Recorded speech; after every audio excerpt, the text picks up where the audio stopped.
tell me what you want. I got what you need. I'll give you satisfaction that's guaranteed. You know, some people, they like to give the weatherman shit for being a little inaccurate every once in a while, messing up your day with an improper forecast. When in reality, weathermen hit it like a percentage rate of like 85 to 90%. They're actually relatively good at their jobs. The real people that you need to be out here giving shit about the efficiency and the quality of their job, right? And the quality of their selections and their predictions. Those are people like NFL general managers, the people that are running your professional football programs. Those are the guys you need to be giving a little shit every once in a while for being inaccurate. Did you know that 16.7% of NFL draft picks never play a single down for the team that's drafted them? Did you know that 37% of draft picks play either one or fewer games and never make it past training camp by the team that drafts them? Did you know that 10% of NFL draft picks actually make it to NFL retirement? 1 out of every 10 NFL draft pick makes it 3 years and achieves NFL retirement. As of 2022, did you know that only 7% of NFL draft picks actually sign a second contract with the team that drafted them? Basically, what I've gone about telling you right now is that being an NFL general manager is really, really hard. Being an NFL general manager that selects people in the NFL draft correctly, it's exceptionally hard. Except it doesn't really have to be. It doesn't have to be this hard. And some teams have figured this out. Some teams have figured out it doesn't necessarily have to be that hard. You don't necessarily have to live by those percentages and apply yourself to those percentages if you just do one simple thing. If you do one simple thing, and that's draft Georgia football players. Kirby Smart has placed 52 players in the NFL draft since the 2018 draft alone. 15 of those draft picks were first rounders. Of those 15 players that were drafted in the first round, only 2 of those players have failed to make their second contract. Of those 52 names that have been drafted since 2018 from the University of Georgia, did you know that of those 52, only 9 of them are no longer currently employed by the NFL? Think about that. 43 of the 52 names that have been selected in the NFL draft from the University of Georgia since 2018 are still actively and gainfully employed by National Football League members. So, just so we're clear, Kirby Smart first rounders are hitting at a 13 out of 15% rate, or 13 out of 15 rate, and of the 43 of their 52 draft picks still in the league. That's almost an 83% hit rate that are still surviving in the NFL if you just merely drafted from the University of Georgia. I read those stats and I read them out loud and I bring them to you and I sit here and wonder to myself sometimes like, why isn't everybody applying the draft strategies of the Philadelphia Eagles? Why isn't everyone drafting Georgia players like the Pittsburgh Steelers, right? You're telling me the NFL drafts at a rate of 63%, basically 63% of guys failing to make a second contract, yet 83% of Georgia guys do make a second contract. Again, if you're an NFL evaluator, what are you doing? Why aren't you drafting Georgia football players? Because since Kirby Smart has arrived, they've seemed to kind of be hits. Hits at an 83% rate. If you draft a Georgia football player, there is almost a guaranteed 83% chance that that player is going to be on your roster 4 years from now.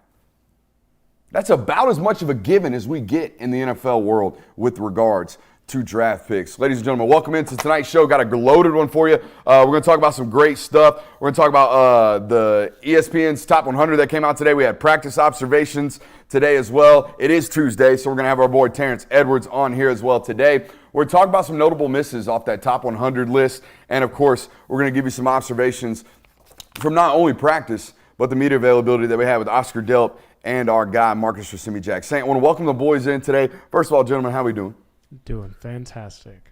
Hey, my sunburn went away, so we're chilling now. Sunburn went away. 1 day burn. 1 day burn, not That's bad. pretty White immaculate. White vinegar. It was pretty bad yesterday. It was pretty toasty. White vinegar. If you get sunburn, put white vinegar on it. All right, so you're getting a little life advice here on the channel. But I loved it. I gave you guys the challenge. Hey, 9 players no longer on NFL active rosters of the 52 drafted since 2018.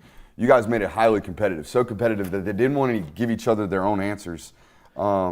Jay Will didn't want to give me his. Oh, no. See, I can always tell who's confident and who's not. I got a question mark on one of these answers. Yeah, I put a question mark I'm not necessarily feeling the question mark. You can get half percentages for that. Well, even if it's right? I mean, even if it's right, you get half percentage because you weren't confident. Oh, my God. I think that's fair. All right, so these are the names. Not to call these guys out, but these are the guys who have not or are not currently on an active roster in the NFL right now. Riley Ridley, I believe, is only on one of the list, and that is Kirby's. So we miss Riley Ridley there, Jay Will. DeAndre Walker is off of both lists, so both of you suck. No, I had DeAndre Walker. All right, you got DeAndre Walker, you don't. So neither one of us are at 100% grade today. Lamont Gaillard, former center, Gilliard? no longer in the NFL. Kirby and our boy Jay Will got that one. Terry Godwin playing in the CFL. Yeah, right that's now. how I knew because he was tearing it up in the CFL this year. Yeah, absolutely tearing it up. Isaac Nada, an easy one. Somehow I forgot him. I always forget Isaac Nada on the fact that he was drafted and the fact that he sometimes even existed. Sometimes I just let that one slip. Both of y'all got Isaac Nada on the list. Solomon McKinley, also a free agent, despite the fact of having started as a rookie with the Miami Dolphins. Really, really weird. Kind of interesting to see him having flamed out. Obviously, everybody knows about Isaiah Wilson no longer being in the league for obvious reasons. Richard LeCount, a new name to this list, having been cut just 2 days ago from the Los Angeles Rams. I would imagine he gets his name taken off this list eventually. He'll probably get picked up, I would imagine. Those are it. So those are the names. Richard LeCount, Saul McKinley, Isaiah Wilson, Isaac Nada, Terry Godwin, Lamont Gaillard, DeAndre Walker, and that's it. Sonny Michel just recently retired. Who's David Bellamy with now? Davin Bellamy is another miss. He's on So the it's 10. he's on the USFL, I think. Yeah. So I had him on there too. But recently on NFL rosters. Recently on a practice roster I believe last fall. All right. Didn't Isaiah Touch and go. Didn't Isaiah Wilson sign with the Titans last year? No, he No. signed with the Dolphins, I believe, actually. Dolphins and Giants. He got 2 cracks at it. So Yeah. the Giants signed him and hoped that Andrew Thomas could kind of revive him. Oh, yeah. Nope. And then the Miami Dolphins took him up as if, And now one he's place. actually suspended for 3 games this year. For doing Really? what? Yeah, I can't remember. I just know the NFL suspended Probably him with for that 3 trash games. ass rap music he put out. Yeah, that damn. That shit was awful, bro. I think both of you guys did a really, really good job. I don't know. Riley Ridley with the question mark gets that a loss. I'm going to be honest with you. We're going to give Jay Will the win. Whatever. If I lose on a let's go. So if shout I out lose to on a J-Lo. technicality of that, I'm fine. Life's Because about because technicalities, beforehand man. you were Read the like, fine print. oh, you're like the guy who doesn't do any of the homework. So, Yeah. You were. Dude, No. I was just seeing which ones you had. I wasn't like, hey, give me the answer. I was but- just seeing which answers you had, not the asking for them. What the are you task talking about? was both of you come up with a list and try and guess the 8 players. And so I had my list down, and you're like, yo, what 3 you got down right now? Bro, Let I me was know. literally just asking, which ones do you have? I was curious. You're like that guy when everyone's taking a quiz. I'm like, hey, what's the number 1? You go, oh, I'm not telling you. You hide your paper to the other side of the Jay Will desk. definitely was the kid that Definitely was that. You slammed your pencil down when you were done, didn't you? Maybe You let like everybody that. know. I'm done. Uh-huh. Maybe And if like- if you saw someone looking, this was you. He's copying me Why am I getting this slander right now? because y'all slandered me first. Oh, so your feelings got hurt. Hey, I'll be honest. I think both of you did a really, really great job. Thank you. I mean, that's a hard test. I mean, Yeah. over 6 years of drafts to nail the ones that actually missed. Again, 82% hit rate when the rest of the league's failing at a 63% rate. That's insane. Again, just draft Georgia football players. You'll probably be all right out there in the NFL. Got a loaded show. Make sure you're hitting that thumbs up button. Make sure you're subscribing. Make sure you're doing all that good stuff. It's a fine Tuesday evening to be here on the Film Guy Network. I think we've been stacking some great work here on the channel. I hope you guys have been enjoying it. Gonna have a little film breakdown probably for you guys tomorrow on the public side of things. We've been giving film breakdowns over on patreon.com/Brooks Austin.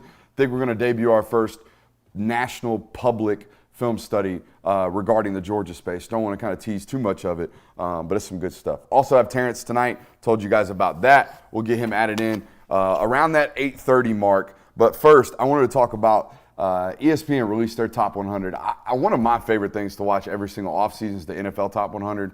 It's voted on by players. It's not voted on by Mark Schlabach and the ESPN conglomerate that is the ESPN college reporters. But I do favor the top 100 because this player voted on and things like that. But it's good content. It's good things to talk about, especially if there's drastic misses. Like there were 6 Georgia players on the list today. All 6 ranked within the top 45. And then the last 55 players, they were like, Georgia not in the mix. These Georgia players that made it. We had an article out on it today on Dogs Daily. Brock Bowers came in at number 2 behind only Caleb Williams. Michael Williams at 10th overall. Jamon Dumas-Johnson at 24th. Malachi Starks at 40. Smile Mondon right there behind him at 41. Cedric Van Pran right there at 42. Felt like they got a little got to get these Georgia guys in right quick. They're on the list. Thoughts immediately on just the initial list, those 6 guys, where they landed, guys? I was really shocked to see Michael Williams that high. Yeah. I thought he would for sure make the list, but seeing him 10th, like 10th best player in the nation just coming off his freshman year, I was really blown away by that. But yeah, I told Christian before the show, I was like, it's clear to me that ESPN got to this ranking list and was like, shoot, we still got 3 Bulldogs left on the list that we got to get in here. So let's just plug them in the top 50 and make sure we get them in. It's also very interesting to see who made the list as to who didn't. Like, no disrespect to anyone on the list, but I definitely think there's players that are comparable or at least should be on that list. Like, no Javon Bullard, no Amarius Mims. Very interesting. No Kamari Lassiter. Yeah, those are some of the notes that I have. The Amarius Mims thing, I went through and counted them because I was curious. Like, I think Amarius Mims is going to be the first tackle taken off the board this year in the NFL draft because if you don't know what he's going to do, he's going to blow the – like, you think Mekhi Becton made people shit themselves at the NFL Combine a couple years ago? Amarius Mims is going to make that look like nothing. Amarius Mims is going to weigh in or measure in at 6'7" 3/4", maybe a full 6'8", barefooted. He's going to weigh in at 330 pounds. He's going to have an 85-inch wingspan, and he might run sub-5 in the 40. Like, he is going to do stuff at the NFL Combine that makes NFL evaluators say, well, shit, we can't do anything but draft this guy because the ceiling's so high. So to see him not listed on the top 100, by the way, if you watched the TCU game, if you watched the Ohio State game, if you watched his first and only career starts, that dude's definitely one of the best offensive tackles in college football. If you weren't watching it, you probably wouldn't know that, but that's okay. Anyways, so the fact that there were 7 offensive linemen on the list of 100 best players in college football kind of tells you how they kind of rank offensive linemen and what they think in terms of how much they're going to draw attention to an article of the top 100 players. So yeah, there's definitely more than 7 offensive linemen in this sport that are considered the top 100 players in the sport. You know what I mean? Amarius Mims being one of those. You talked about Kamari Lassiter. Kamari Lassiter's got a chance to be a top 60 pick this year, and to see him not listed on this list is just – it's an oversight. It's a miss for someone who's already drawing NFL comparisons. I thought Dominic Lovett was one of the best 10 wide receivers in college football last year. Had 700, almost 800 yards in Missouri. I mean, 800 yards in college football puts you in the top 100, right, as a college football player. He's coming back. He's in a new system with a better quarterback, a better system, one that's going to put up more points and more yardage. Where's Dominic Lovett on this list? Yeah, I was a little shocked by that. I thought if there was another offensive player that – because, I mean, you think about Georgia's offense. I was shocked also that Cedric Van Pran was the only offensive lineman. But another skill player on Georgia's offense, I thought for sure that Dominic Lovett would be on the list. And I actually, triple-checked the list just to make sure he wasn't somewhere on there. But he was one of the most explosive athletes in all of college football last year, and he essentially carried Missouri's passing offense last year because he was so dang good. I don't think he's anything like Marvin Harrison Jr. Don't think he's anything like the Abuka kid in the slot. Don't think he's anything like the Adunze kid out there at Washington. But top 100? Like, he's a top 100 football player in college football. I think we'll see that this fall. I mean, I guess playing devil's advocate, the only way you could really justify it is he'll have a quarterback who's making a first start. He'll be in a new offense. If you're going off what the year is, like coming into this year, who the top 100 players, not who performed the top 100 last year, yeah. I guess that makes sense because he's going through such a change. But even still, he's definitely one of the top 100 most talented players. So I think to kind of spin it back to the Michael discussion, Michael didn't have like a Will Anderson freshman year. You know what I mean? Like Will Anderson's freshman year, 2020, that dude was balling. He had 10.5 sacks. Like, he was a known commodity, freshman All-American. Not that Michael wasn't. But I think Michael only had like 4.5 sacks last year. Yep. 4.5 sacks. Like, that's not enough to statistical production for national media guys to be like, hey, Michael Williams, top 10 player in the country, unless you're projecting. And I think that's exactly what that is. And we got practice observations later, but Michael Williams is still like getting growth periods at the University of Georgia right now. Prime example, Tramel Walthour takes the first reps at defensive end. I don't know if that's a paying respect to the older guy, but the fact that he's having to pay respect to the older guy tells us what the program's about, right? The program's about, hey, just because you are a preseason All-American doesn't mean that you automatically get your love around this program, because it's not that easy. It's also very interesting because not up to this point, but earlier in the offseason, it was very Mykel Williams is one of the most underrated players on that Georgia defense, and now they're putting him at 10. So it's kind of confusing as to how he gained so much steam. Yeah, he's properly rated now, but they're just talking about how underrated he was. What changed over the summer as to what would have made him 10th now? The lack of star power on the front line for Georgia. They know he's going to be the guy this year. Georgia always has a guy that we're always talking about nationally, right? Jalen Carter last year, Jordan Davis the year before.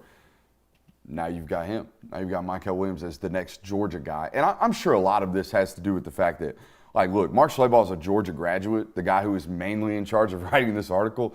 He's not a dipwit when it comes to knowing about Georgia football. He knows Mykel Williams is on the precipice of being one of the best defensive ends in the country. It's properly rated.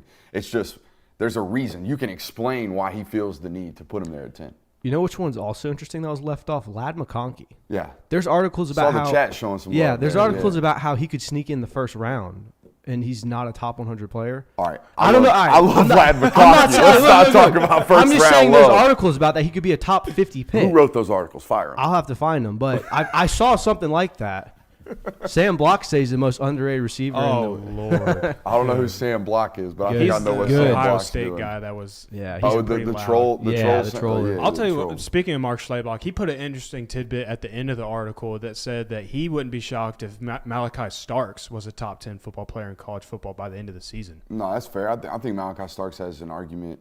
It's him and the USC safety have an argument for best safety in college football.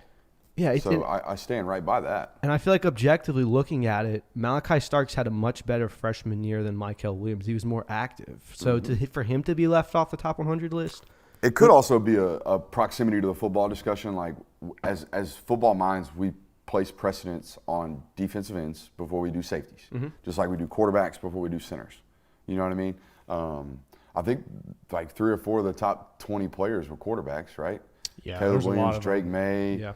Michael Penix, like all those guys were rat-a-tat-tat in that top 20. So a lot of these lists just no different than rankings. A lot of them are based off clout, based off how much people are going to talk about us when we release this type of stuff, and things like that. But the other omission that I think I want to talk about, because he's right over there on the board smoking a fat old stogie, and that's Tate Ratledge. If Tyler Booker can make this list as a one-year starter at Alabama, and he can be right around the 60 range, why is Tate Ratledge, a 2-year starter going on 3, not on this list? Like, that doesn't really make sense to me, considering there are NFL minds that think he might be the first offensive guard taken off the board in the NFL draft coming up soon. So, I think that was an omission. But again, 7 offensive linemen total. It's hard to sit here and say, well, Georgia got snubbed with one guy or 2 guys being missed, Yeah, I guess I don't know, because it is surprising because Tate Ratledge has been such like a staple of Georgia's offense, and he almost feels like a glue to that offensive line. And it's a tough task to start on an SEC football team like Georgia's for that many years. And had he not had that injury in 2021, I mean, he would have even had a longer streak of number of games that he has to his name. So it was surprising to see his name on the list. And yeah, just the fact that you keep saying only 7 offensive linemen in the top 100 list. Nuts. Not getting respect to those boys up there, man. Not at all. I don't think there's anybody else that connoted this. So we hit on Javon Bullard. We hit on Emarius Mims. We hit on Tate. Emarius is the worst one. The fact that you miss Emarius Mims to me it's kind of takes the whole list out. I think we have our special guest lined up over in the chat room right now, our boy Terrence Edwards. Let's get him queued up and let's bring him in. Ladies and gentlemen, I want to take the moment to ask you to hit that thumbs up button, hit that like, subscribe, rate, review, all that good stuff. Are we good? Let me know when we're good over there, producer man. Terrence, how we doing, baby? Man, I'm doing well. How about yourself? I can't complain, brother. I cannot complain. It's a beautiful Tuesday afternoon. We got our man Terrence in with us.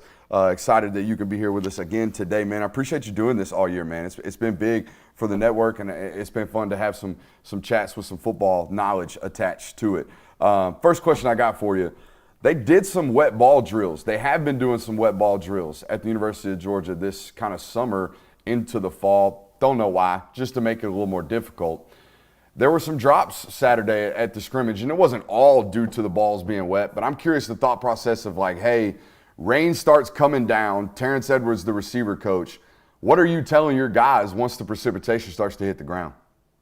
My focus has to heighten. We at a lot of times we catch the football. Now we're looking to run, trying to get yak. But once when that ball is wet, you have to continue to focus on that tip.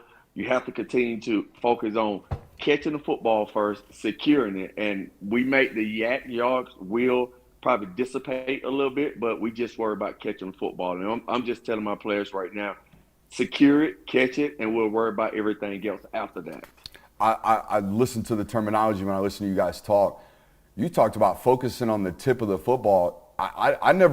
I've been listening and watching you coach football for a while. I've never heard you talk about where our eyes are located when we're tracking a ball. Is that what you're telling guys? Hey, track the tip of the football first?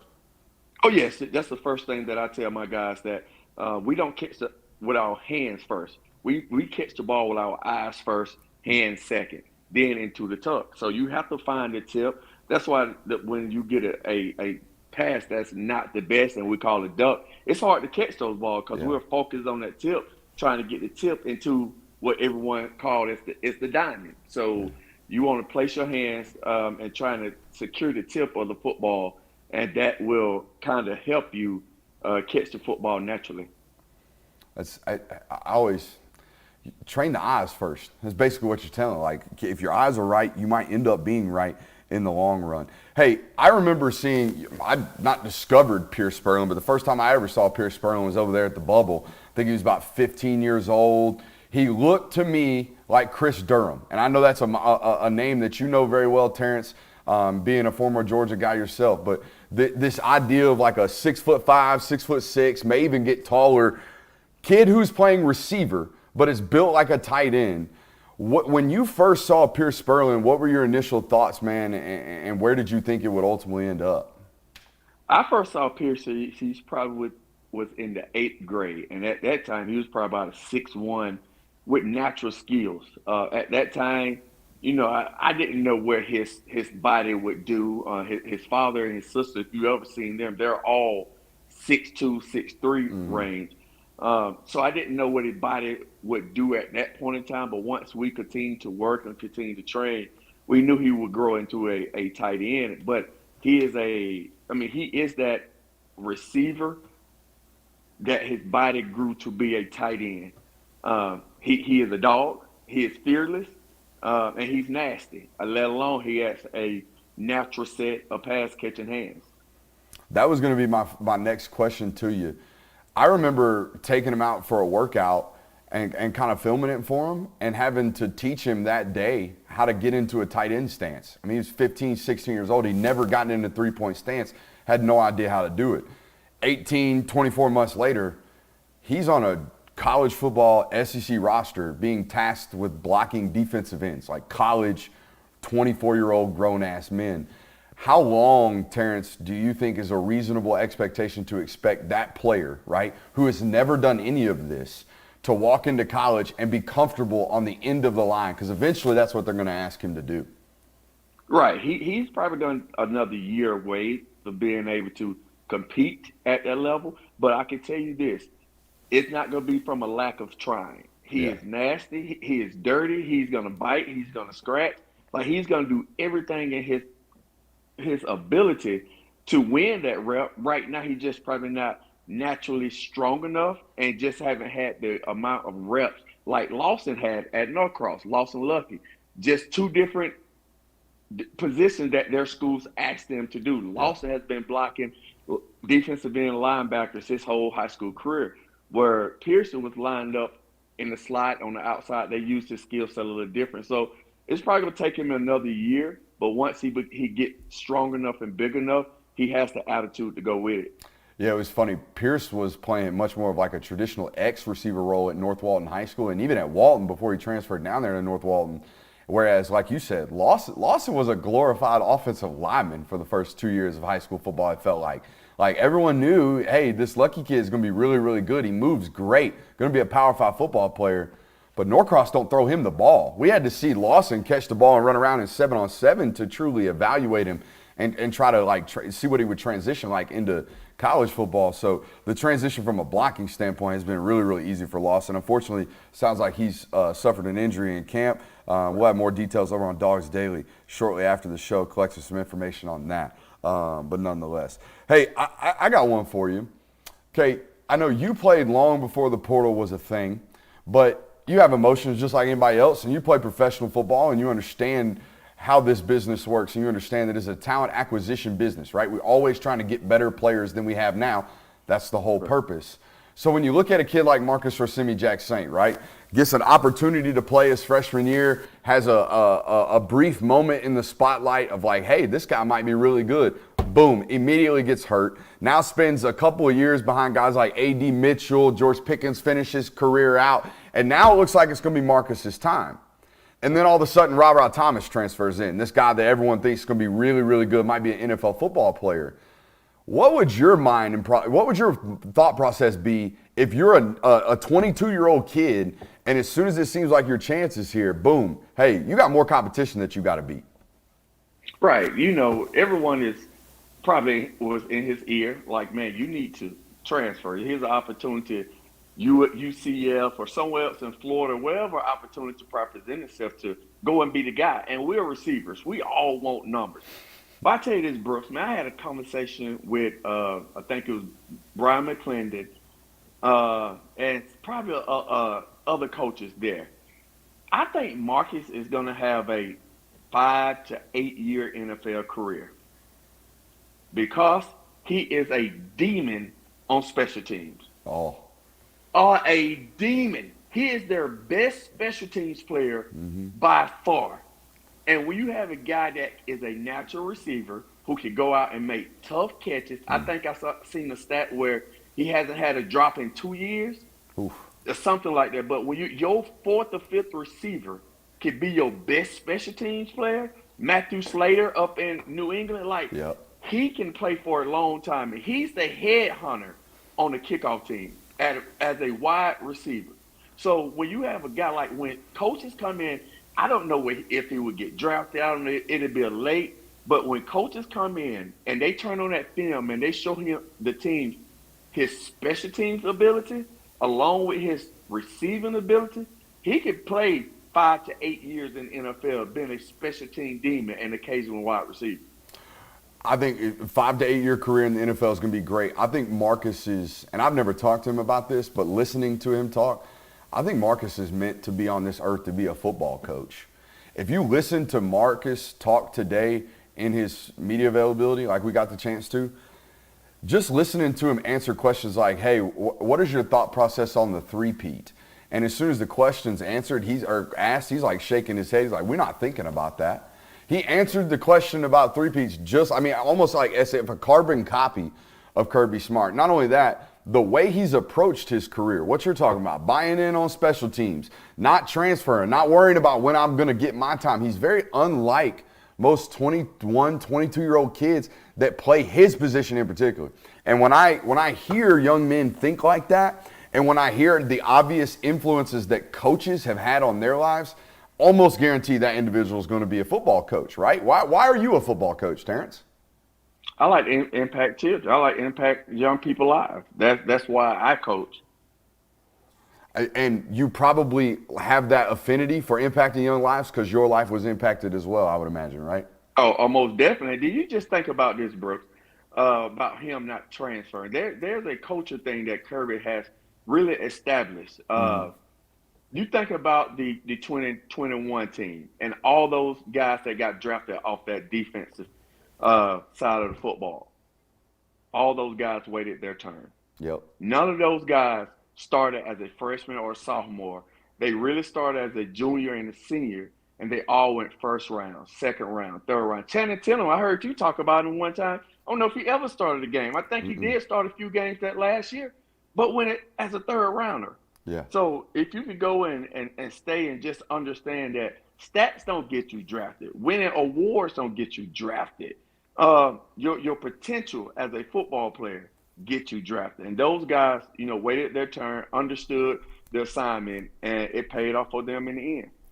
Hey, we talked about it to open the show, Terrence.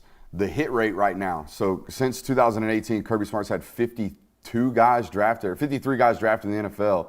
42 of them are on active NFL rosters right now.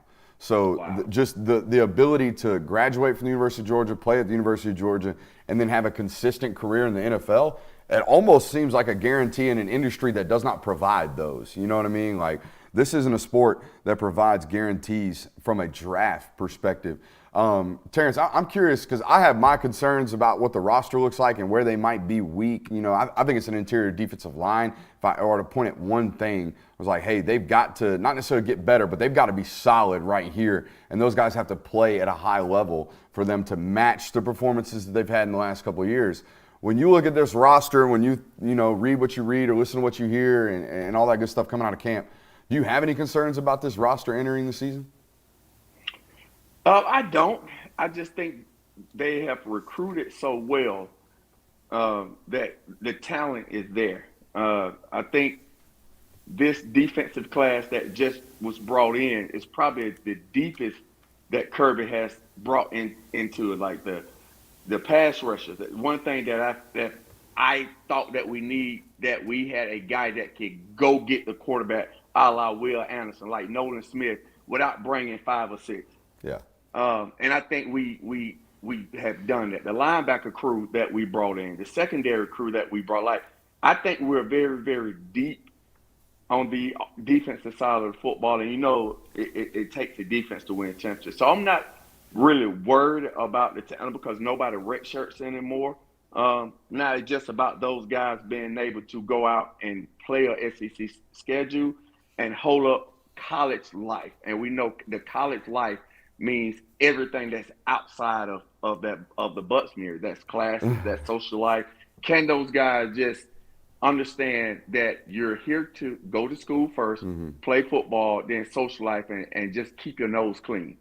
It's a hard transition, man. It's a hard transition when you go from high school to college, unless you come from a professionally ran high school organization, right? Unless you have morning meetings, unless you have morning weights and afternoon meetings, and unless they emphasize the importance of rehab and all that good stuff, unless all those things are happening at your high school level, the moment you get to college, you're going to have a freak out moment. Last question I got for you, Terrence, and I know you're not a defensive mind, but you played a lot of offensive football, okay?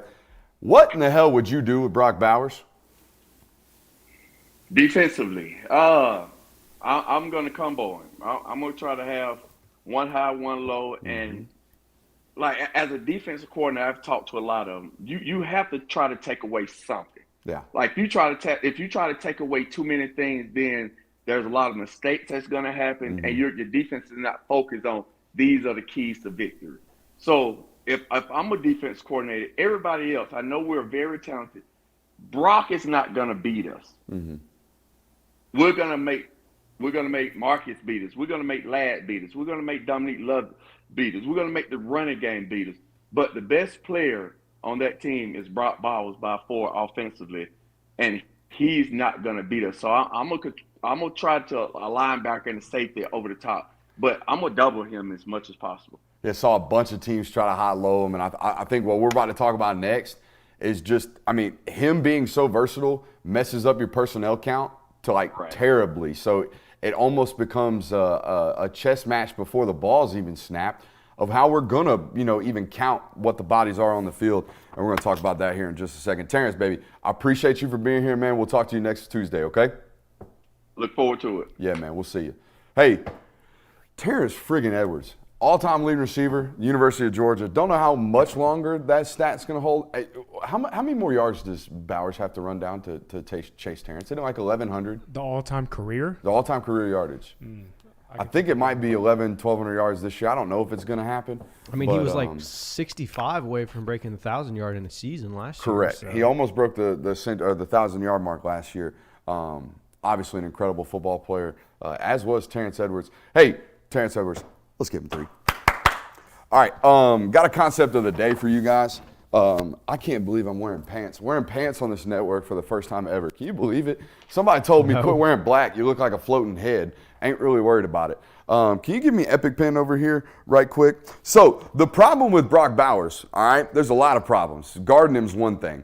But how we count the personnel is probably the most difficult thing when talking about Brock Bowers, okay? So personnel counts. They are running back first, tight end second, okay? That's all we're counting. So if we're in 12 personnel, gentlemen, we have 1 running back on the field and 2 tight ends on the field. This is what you saw Georgia live in last year. This is what they're deciding whether or not they're going to stay in.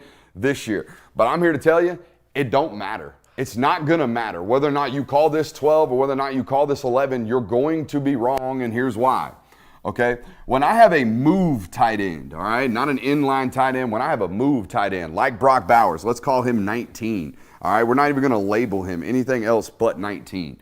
Okay? When I have a Brock Bowers type, all right, when they go empty, this guy right here runs routes, is as explosive, everything, as a wide receiver. So are you going to walk a nickel corner over here?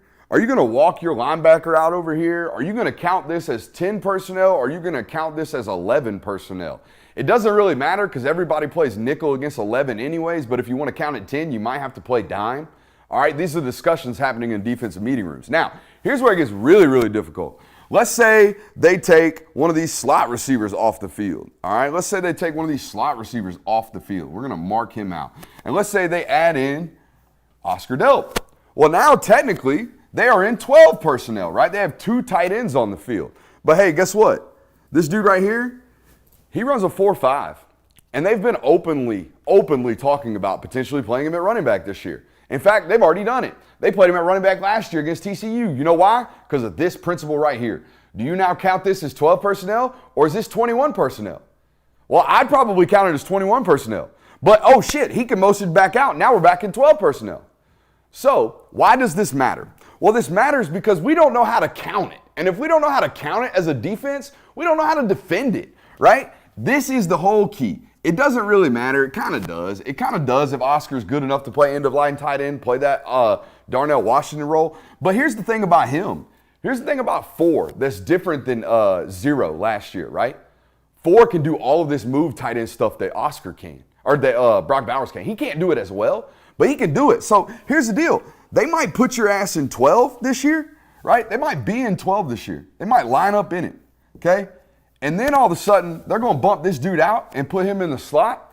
And now it looks like they're back in 10. Because guess what? This dude's a 4.5 runner. This dude's a 4.6 runner. And they run routes like wide receivers. So, as a defensive coordinator, I have no answers. I have no ability to be right. In fact, I'm going to be wrong 9 times out of 10 when it comes to the personnel count. The moving him back into the running back position is what really fucks teams up because they really don't know what to do because he is as good as any running back with the ball in his hand, and you don't know how to count it. I mean, you already don't know what to do with him as a defense, with him being a tight end. And bro, we didn't even talk about how to guard him. I know. So then you're going to move him to the running back spot, and then you potentially have Oscar Delp on the field as well, and you can move him kind of around anywhere you wanted to. It also just makes me think of, I have no idea what teams did with Darnell Washington and Brock Bowers, like how you even approach that, and now Georgia essentially has another version of that they can work with that's going to be even more daunting for defenses. That's got to give defensive coordinators like aneurysms. From a run game perspective, they take a loss. But I'm telling you right now, if you watch Oscar run routes, I would be terrified to let a linebacker cover him. And that's what you're going to have to do. If you count it as true 12 personnel, you're eventually going to have to put a tight end or a linebacker on the tight end and let that matchup happen. If they're an 11 personnel, if Georgia stays in that, we can kind of keep a safety on Bowers the whole time. We don't have to really worry about that. And we can high-low him, right? But if you got 2 tight ends on the field, I am forced to cover one of them with a linebacker. And though Darnell Washington didn't necessarily have great success in the passing game separating from those types of people, Oscar Delp sure as shit is. So good luck this year when it comes to guarding. Again, not going to be as dominant in the run game, okay? Not going to make as much movement happen. But from the passing game, he's going to stretch you a lot more. That's got to be pretty comforting to know that you can essentially create a mismatch almost anytime you want to. Anytime you want. That's, man. We can be in 12, we can be in 10, we can be in 11. You have no clue until we literally walk out to the line of scrimmage. Basically, what it's going to cause teams to do is you're either going to live with being too big to guard their 11 personnel, or you're going to live with being too small to stop the run against their 12 personnel. That's basically what it's going to be, right? And that's the decision that you're going to have to live with. Ideally, you have a guy like Justin Simmons that Clemson had a couple years ago that's 6'4", 230, and can kind of do both.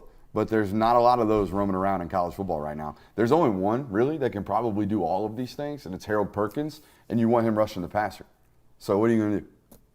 I have no idea what you're going to do. That's what I'm saying. Like, I just have no idea how you as a defense just approach that and at any point in time feel comfortable at all. in that scenario. It's so relieving for Georgia when they run up onto problems like this defensively, because you know what the answer is? Fuck it, we'll play man. We can cover them. We can cover them. No one else can do that. Like even Alabama nowadays probably doesn't feel like they can go out and run cover one and win football games. You know how I know? Turn the Tennessee tape on from last year. Jalen Hyatt is cooking that ass. All right, so you look like you've been itching to say something. You got something? No, I was just thinking about how Georgia, and I don't know if there's other teams that have done this, but Georgia's kind of revolutionized the tight end position where they've deviated into kind of a 2 tight end thing. Where you know how you have running backs where it's power back and speed back. You have wide receivers where it's deep ball guy, short possession receiver. Yeah. They've changed tight ends to where it's kind of you have your blocking tight end on the end line. And you have your receiving tight end, your Gronks and guys like that, Travis Kelce's. And they have them both on the field at the same time, which, like you said, creates such a mismatch because you can't really deviate from, is it 11 personnel, is it 12? Do we count Brock Bowers as a back? Do we count him as a tight end? Is he a wide receiver? He's a wide receiver. What is he? You can't do anything with it. Yeah, I think the first SEC team that I remember doing the move tight end stuff, meaning like playing basically a receiver at tight end or someone who's big as a tight end but moves like a receiver, was Evan Ingram at Ole Miss several years ago. That guy was elite as a, hey, you're big and fast and you're going to outrun every linebacker that they try to put on you. So that's all we're going to do. And now you see Georgia taking move tight ends almost exclusively recruiting-wise. Okay, since Darnell, they haven't recruited a true end-of-line tight end guy, except for maybe Lawson Lucky. But guys, Lawson Lucky's 6'3", 230 pounds. He runs 4.5. He looks nothing and moves nothing like Darnell Washington. He moves far more like Brock Bowers and looks more like Brock Bowers than he does like Darnell. Every single kid that they've recruited, including Darnell, Todd has not only had to bring in and recruit and land, but he's had to then teach them how to actually block. Like if you go back and watch Darnell's high school tape, that dude doesn't have his hand in the dirt. He's playing X receiver. He's out catching tunnel screens in Arizona football or Las Vegas football. So, which is Arizona, right? No, it's Nevada. He was out there in Nevada. My geographical location's not strong. Me no football. Yeah, I remember us being out in San Antonio and talking to Pierce Spurlin. He was like, he said, I'm figuring out blocking because I'm not comfortable with it because I've never done it. Like, this is just something that I've never had to do consistently because you're not at a high school level. That's not what you're going to ask Pierce Spurlin to do because you want him doing other crazy things that his skill set allows him to do. So interesting to see how he continues to grow in that role like you talked about with Terrence Edwards. Same thing for guys like Jaden Riddell coming in the 2024 class and even the Cade kid from Florida. Or the Cole Heinrich. Even the Heinrich kid from Florida, like, he's a move tight end. He's been playing H-back, been playing off the ball for majority of his career in high school. Hey, we had practice observations today. The good Lord, Kirby Smart, let us in to see practice. I don't have a ton for you on the public front. We have a lot of it on patreon.com/Brooks Austin, but I do kind of want to give you some initial notes.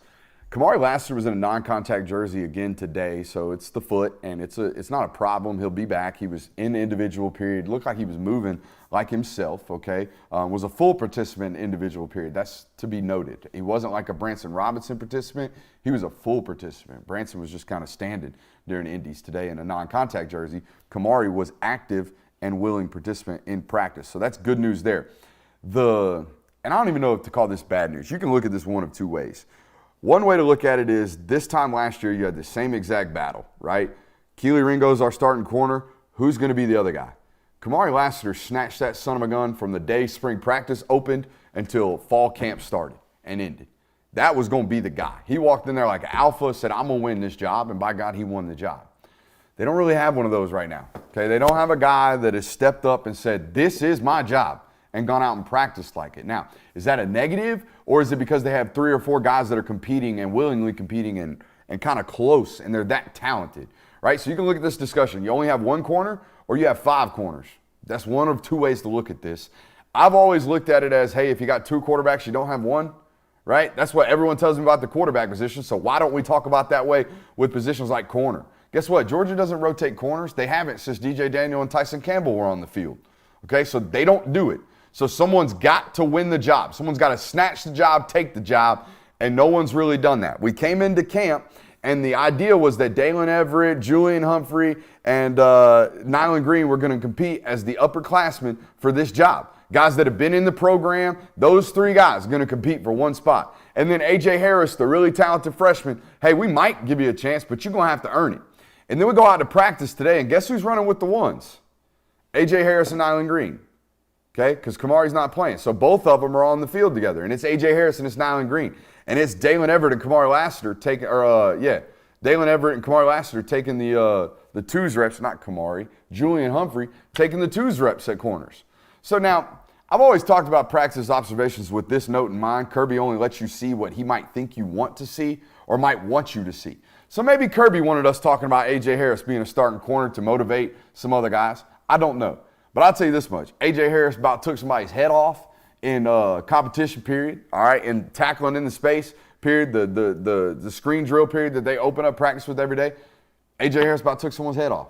A.J. Harris was also the only guy I heard that building talk about coming out in that 2022 signing or 2023 signing class that was like, hey, that guy gives us alpha energy. When he's around here, he competes his balls off.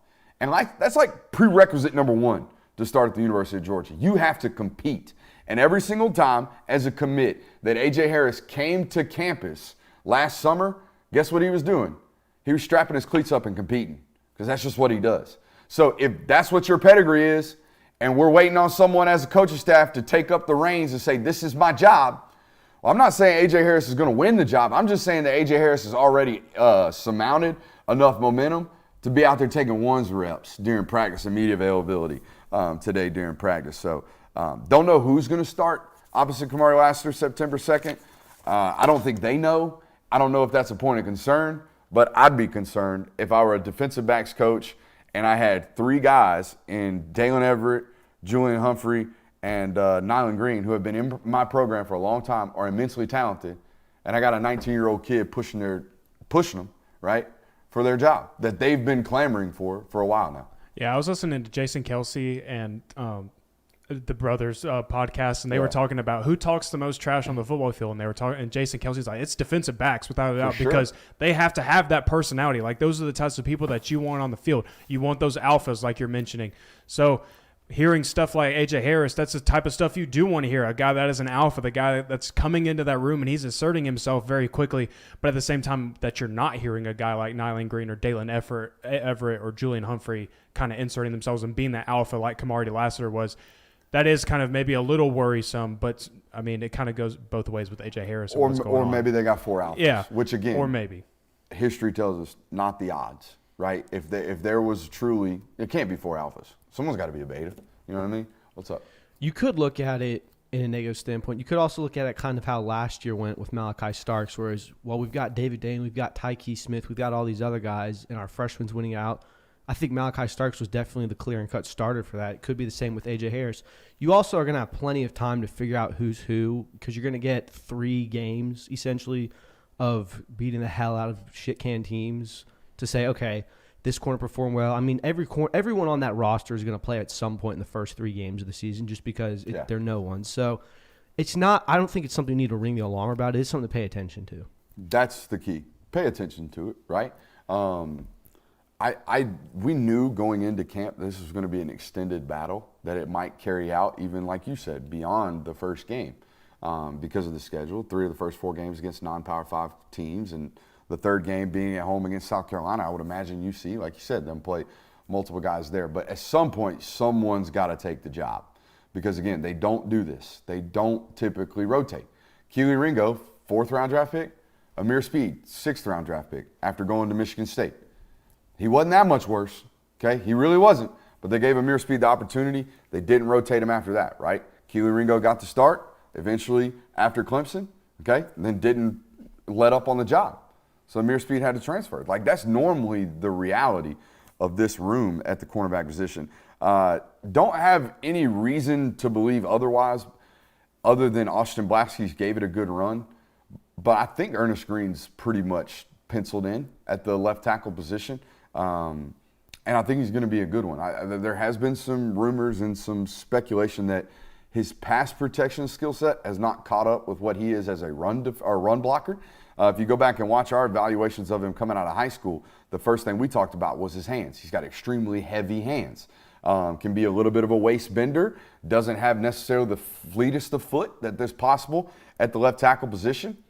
All those kind of check out with what we're kind of hearing about right now at the left tackle spot. It's kind of been delayed in terms of the actual competition because Austin Blaschke struggled with some, I believe Kirby called them stomach issues.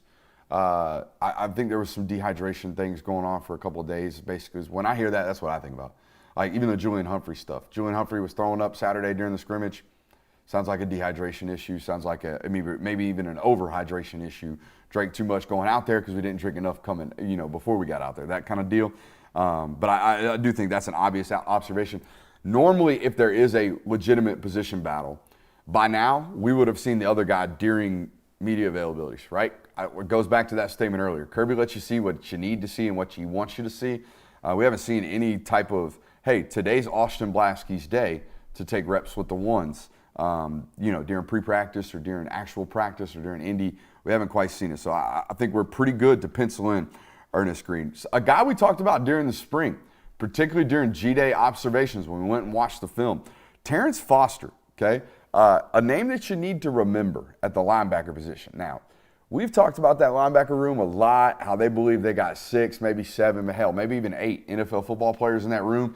It's arguably it's not arguably. Inside linebackers, their deepest room on the roster, right? Yeah, for sure. We would agree? All right, so deepest room on the roster, and Terrell Foster was taking 2s today, taking 2s reps. Now, Pop was out there with the ones, Xavier Sori was out there with the ones, and then Terrell Foster and C.J. Allen were taking 2s reps, and then the 3s reps were, I believe, Jalen Walker and E.J. Lightsey.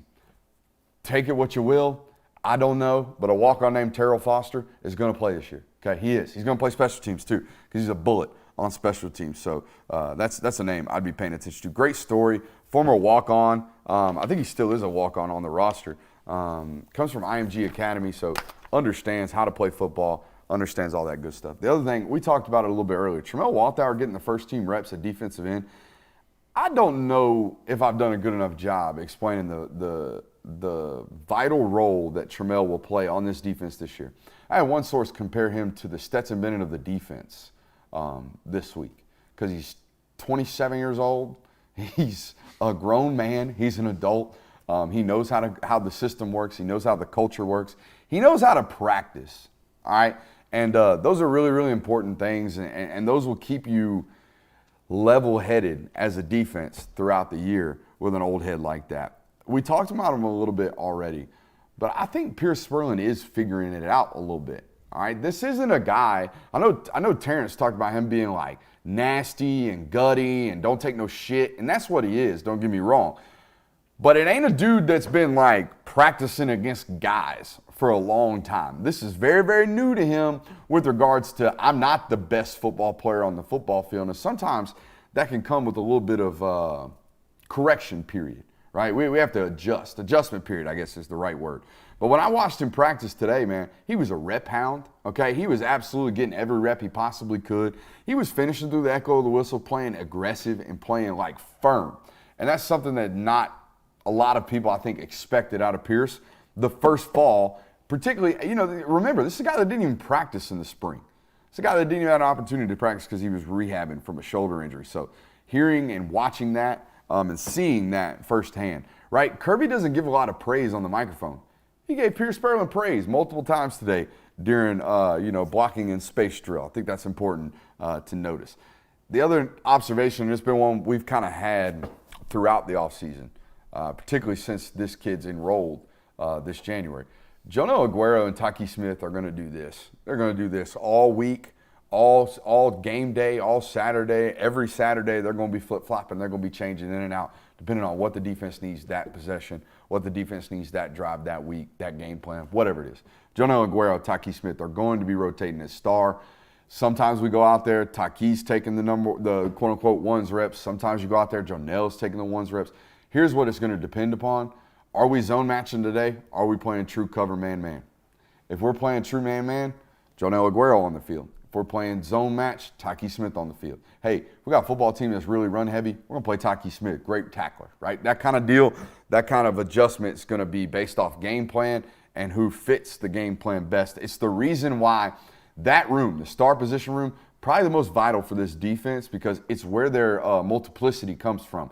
What can that guy do will ultimately tell you what we can do as a defense. Thoughts, comments, concerns?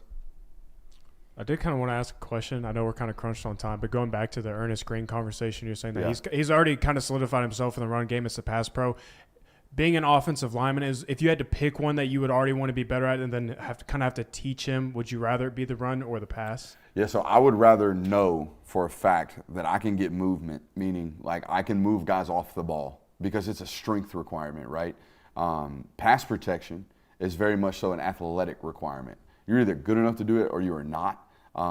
If it's just a matter of, hey, we got to get our set cleaner, we got to get our set more explosive, drop 10 pounds, right? It can literally be that simple.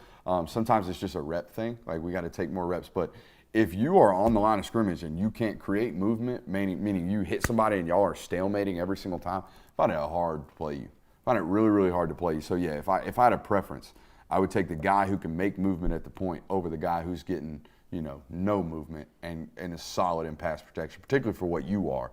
You're a running football team predominantly, right? You're going to run 53% of the time, every single time. Shouts out Brian Fantana. Oscar Delt, Marcus Rosemi Jack saying had player availability today. We got to be quick here. We've got another show coming up relatively quickly. Talked to Oscar about his weight gain. He's up to 245 and he's carrying it really, really well. He feels comfortable at that weight. That's important. That's exactly what they wanted him to, or wanted him at rather, to be that end-of-line guy. He finished last season at about 230 pounds, so he's put on 15, 20 pounds this offseason and it looks really, really good. I think that's also a note for him personally. He obviously took that challenge of being an end-of-line tight end seriously, and that's important. Okay, I don't know how much. I also learned this day. I don't know how much you can learn from Brock Bowers, to be honest with you. Everybody asks that question to tight ends coaches, tight ends as players. Dude, if somebody's just a relentless worker and you're never going to be willing to match that work ethic, then we probably can't learn from that guy. You know what I mean? Like if we're physically gifted as him, but he is a relentless worker and that's what everybody knows about him, and we're never going to match that energy, well then guess what, guys? We just can't be it. We just can't be it. I heard something today. The scariest person in the world is an ambitious, lazy person. Someone who has ridiculous ambition in this world but has a lazy work ethic, stay the hell away from those people because they're just dangerous. And that's the opposite of what Brock Bowers is. He's an ambitious person, but he's far more a hard worker than he is anything else. Appreciate you guys being here. Hit that thumbs up button on your way out. We got another show, whole another hour loading up right here, right now